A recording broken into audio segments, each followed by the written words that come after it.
দেখুন, আমাদের ওখানে একটা ছোট্ট বৈঠক ছিল।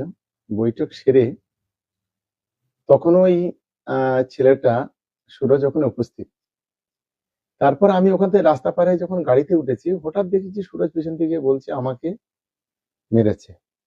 আমি সঙ্গে সঙ্গে গাড়িতে নামলাম, নেমে যে মেরেছে তাকেও ডাকলাম। সে বলল, দাদা দাদা, 2-3 গা চড় চাপড় মেরেছে।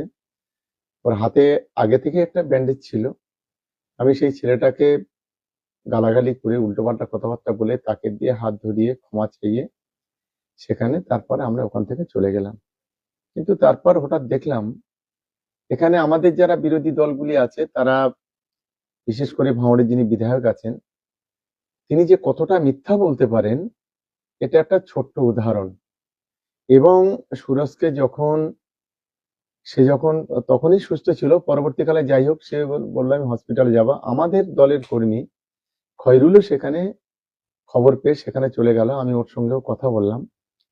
কিন্তু একটা ছোট্ট ঘটনাকে নিয়ে যেভাবে তিল থেকে তাল করার যে ব্যবস্থা হচ্ছে, এটা আমি তীব্র নিন্দা করছি, তীব্র ধিক্কার জানাচ্ছি। ঘটনাটা আমি যদি সেখানে প্রেজেন্ট যদি না থাকতাম তাহলে মনে করতাম অনেক বড় ঘটনা।